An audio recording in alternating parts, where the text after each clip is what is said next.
Hello, this is Prince of Somnia, and welcome back to more Let's Play Tales of Berseria. Last time we made it here to Port Zexen after breaking through the Gate of Vortigern, and we learned a little bit about the whole exploration system. And in this episode, just like I said it would, between recording sessions, the expedition came back. So, take a look at this. Nice. Oh, well, maybe not so nice, but this recipe looks real tasty. Scout ship setting. So yeah, basically that's just what I want to have running in the background. I'm not gonna do a whole lot with the expedition stuff like on screen, since mostly it's just like automated and nothing but rewards. So I don't think it's too important. I'm not deliberately going to go out of my way to 100% things, but, you know. Anyway, this cat over here has a set of mini-games that you can potentially play. Chamballoon 2 is basically just pop the balloons. Slash Beat is a combo game. Let's show this off a little bit here. Here I come.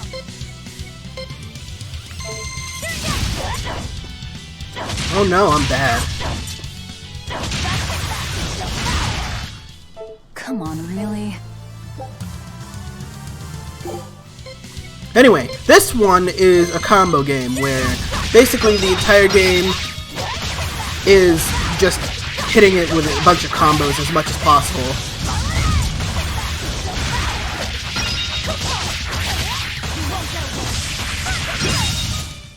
Come on, really? Oh, I ran out of time.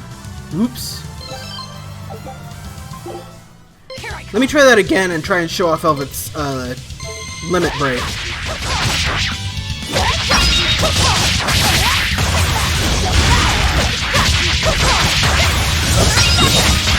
No mercy!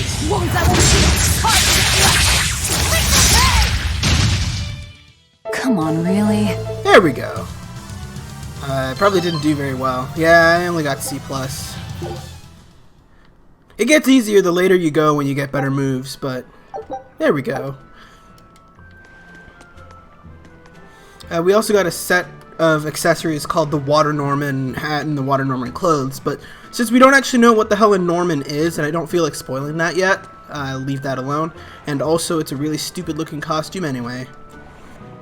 The wind's kicking and the tide's flowing, and we're stuck here. Then why not just set sail? Not going to happen. The Abbey hasn't given us permission yet. And we would need their permission, why? The kingdom keeps a strict watch on harbors and sea routes. It's like they've erected walls and gates in the sea. Aha! Midgand is spread across a number of islands. The sea is the only way to get from one place to another. If they can control the ships, they can control the flow of people, goods, and even information. Exactly. They even created that fortress, Vortigern, to help them do just that. It's restrictive, but it's also necessary. Demons are out at sea too, and exorcists are the only ones who can stand against them. Even still, it rubs me the wrong way. A sea dog obeys nothing but the winds and the waves.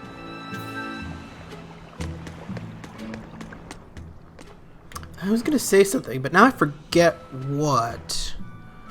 Something about this. Oh yeah. Let me show off the world map for this.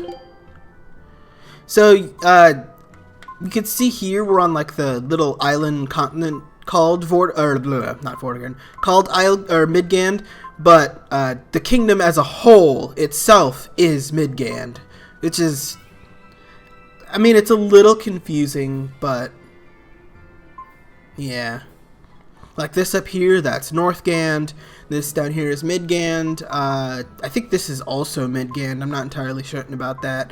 But they're all part of like the kingdom of Midgand, which itself is basically under the control of the Abbey. That's part of the reason why ships and compasses and whatnot are so important, as they were talking about. Were taken out by the Royal Navy.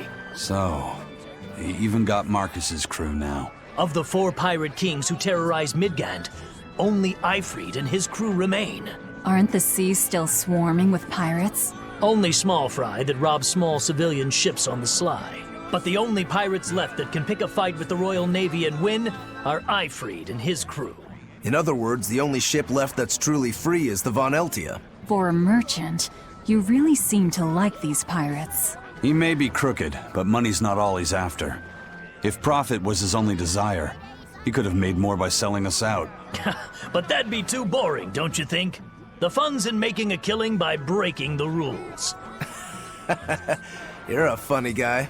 And that's why Ifried goes through him whenever we need to dock here. Well, I can't say I've ever met a human like him. What a heel move. I like it. Crabs are amazing, right?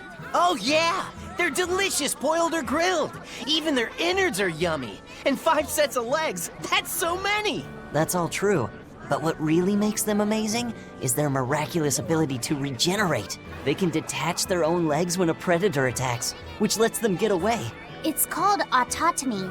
And then, not long after they detach their leg, a new one grows from the stump. Really? So you're saying we need to catch lots of crabs, then scare them so they detach their own legs? That's exactly what I'm saying, bro. We can harvest as much as we like. No one's thought of this before. We're geniuses. Huh. I never knew that. I thought only lizards could regrow a lost body part, and only their tails. Lizards. Do you think Dial's tail can grow back? If it does, we could make a killing by selling dial tails. Would they be tasty? No idea. Ugh, no way.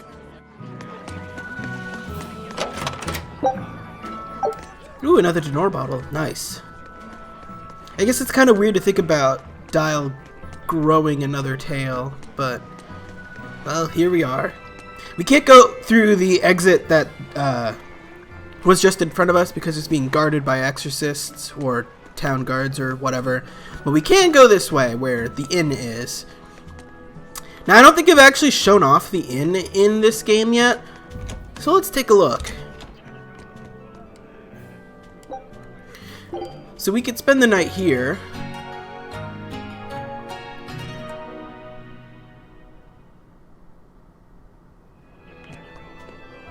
And that'll keep you fully healed, basically. Occasionally, though, if you spend the night at the inn, you might get a little bit of a character skit. I think we might have missed one with Rokuro already, but that's pretty much okay. I've heard there's a prison island somewhere where they keep the worst of the worst, but it's a hard tale to swallow.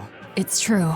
And the rumors that hundreds of demons are in prison there? Fact. People say that no one has ever escaped from there alive. That one's a lie. After all, we're here.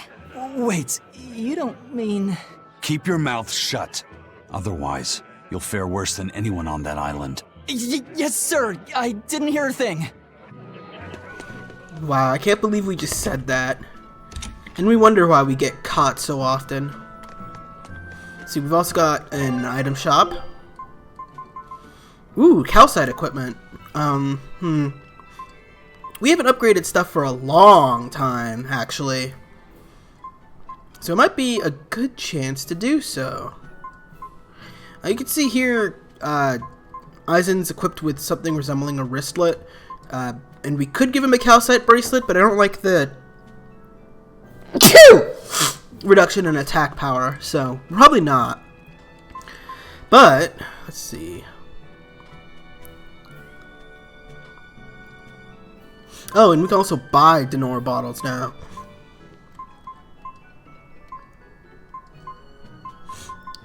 Yeah. We probably don't have enough money for all of this, but I'm going to try and see if I can pick up a set of calcite weapons for it's Rokuro, for Laphicet. I had like a moment where I had like an existential crisis, like, do we actually know his name, or am I just imagining that now? Eisen's accessory equipment is pendants, which is kind of funny knowing what I know, but let's see, let's get him a calcite pendant. We could stand to also upgrade our armor. So a calcite garment, and we have a lot of natural waistcoats, and they're pretty good. They're not as good as calcite waistcoats, though, which is a little sad, but that's okay. Alright, got ourselves some new equipment. Sir, scouts have reported seeing a powerful demon. Its danger level has been classified as Code Red. Understood. I'll notify the Abbey we have a Code Red demon in our midst. Send out an emergency alert to the neighboring areas. Right! With wild demons this close to the capital, the Abbey must have had its hands full. Eisen, what did he mean by a Code Red demon? It's like a most wanted list for demons. From the latest I've heard, there's around 10 such demons across the territories. Oh, they sound pretty tough. That would be putting it lightly. Suffice it to say, you wouldn't want to face one unprepared. Then we'd best be prepared. Let's get going. While we're wasting time here, the Abbey is digging in.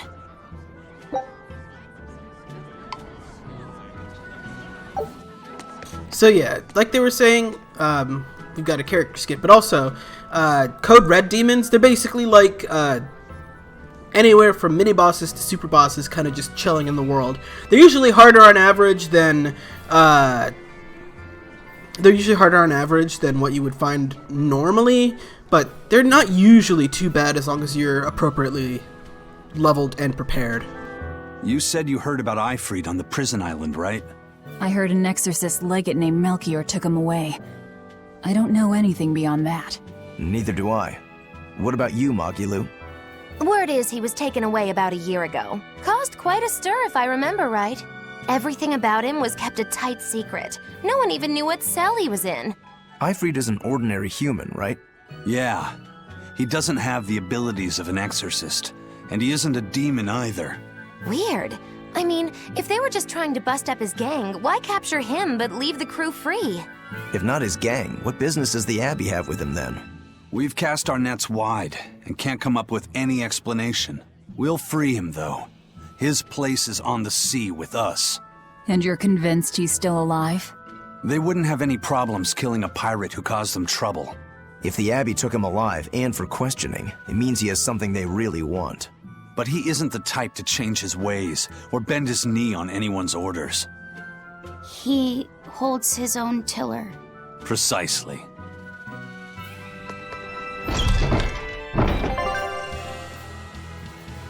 Ah, finally we have access to this now. Very well. Onward to Logris. Wait, you're coming too?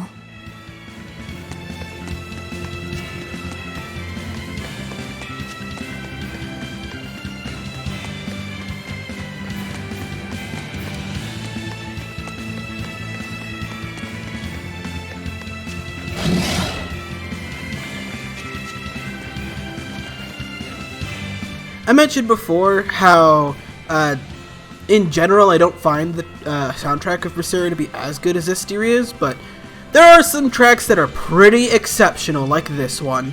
Anyway, let's take a listen to this character skit. Why did you come back to us? I could tell you all missed me something awful. We didn't. At all.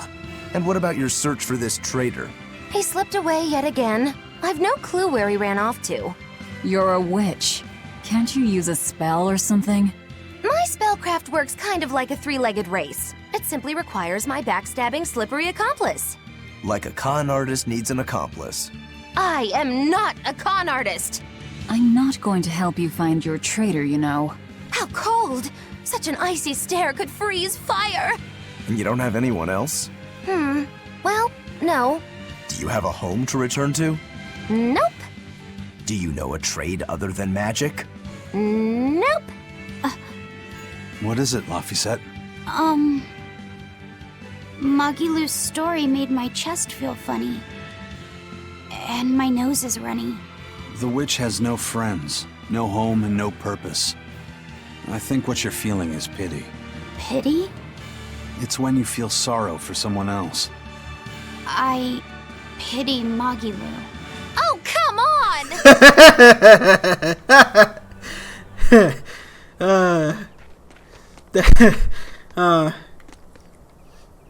Useless comedic relief. a slightly meaner way of saying bard. Okay, well, I was trying to ambush this wolf enemy, but guess not. When did we get our... Oh, Killing flash! But I'm this close, I won't miss! Form zero! I think the inn regenerates our BG. Now, I don't think I mentioned this before, but as you can kind of plainly see, our allies are completely capable of activating their own mystic arts on the fly, so... Hardly. These are deadly weapons. What'll it take to make you go all out? I'll try and, like, I don't know, what's the word? I'll try and, like, show them off as much as I can, but sometimes they'll just do it on their own and interrupt me. So, now what the game was trying to tell us with a tutorial early on is that we now have different kinds of encounters. Getting ambushed by a bunch of enemies like this means that we now have a dangerous encounter where there are, like, more enemies that could, you know, ruin our day.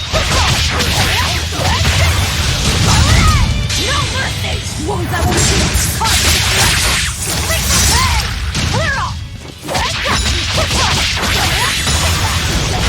Now you just saw there, when I killed that enemy, there was a notification that said crush. That basically just means that if you kill an enemy with a mystic art, you crush them, and you get just a slight increase in grade out of it. Now you see there, we hit this guy from behind, and we got a favorable encounter. Not only does that mean that you kind of get a little bit of initiative on them, but you also start with an extra soul when you initiate combat, which is extremely useful, especially if you play a lot of Velvet. I might try and, like, manually show off Eisen's real quick, mostly just because it's really cool. Just real quick, let's see if we can ambush this gibbon from behind. Well, you can already kind of see Logris in the distance over there. The city's pretty huge.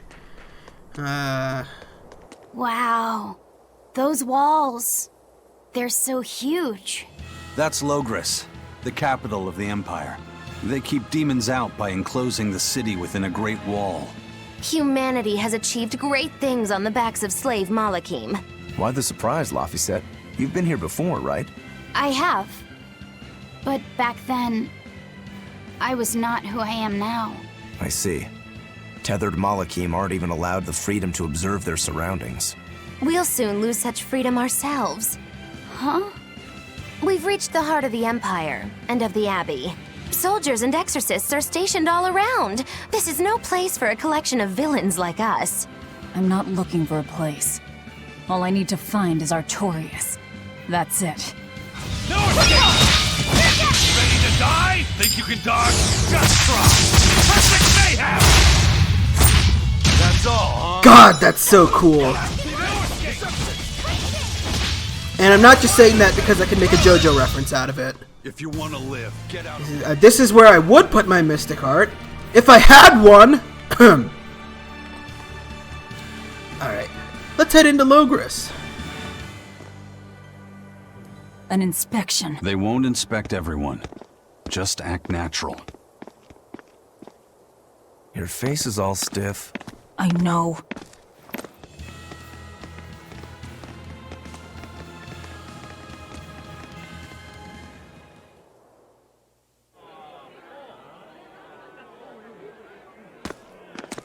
You, in the black coat. Show me your documentation. Well? Your travel permit from the Abbey? Where is it? Foolish girl, how many times have I told you? A magician's apprentice must wear a pleasant grin. Magician? Verily, I present to you the traveling troupe of mischievous misfits known across the land as Magilou's Menagerie. Entertainment for the ceremony? Why, yes, indeed we are, my dear. Please pardon my uncouth apprentice. Girl, allay the good man's fears and show him the dove trick you've spent all these weeks on. Go to... Huh? Oh, sorry, mistress. I forgot to prepare. You pathetic little shirker! A proper performer is perpetually prepared! It's fine. Doves flying around would be a nuisance. No, this will not do. If you cannot summon a dove, then act like one. Act like a dove!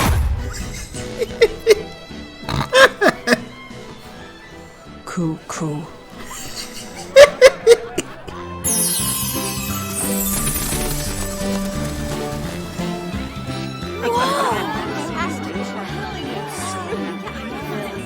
Remember, Magilou's Menagerie manufactures mirth. That was just a small sample for the good citizenry of Logris. Hey, you can't advertise here! Move along! As you say.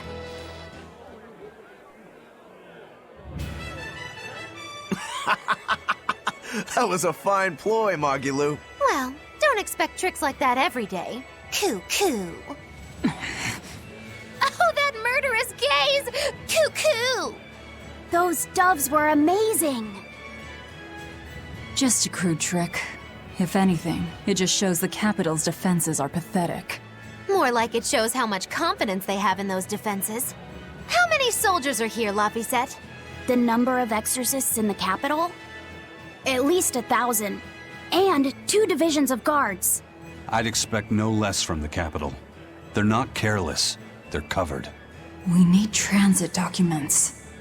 See how the citizens smile? To think they were fleeing from demons just a few years ago. To hold an observance of this scale shows just how much peace their powers brought. A piece paid for with Laffy's. Velvet?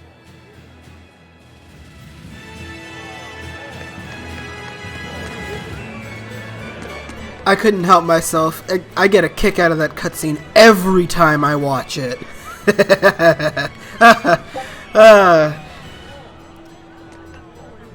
I'm glad I managed to get to it in this episode, but yeah. So yeah, in the next episode of Let's Play Tales of Berseria, we're going to continue on through Logris and see what the city has to offer us, because this place is pretty big, not gonna lie.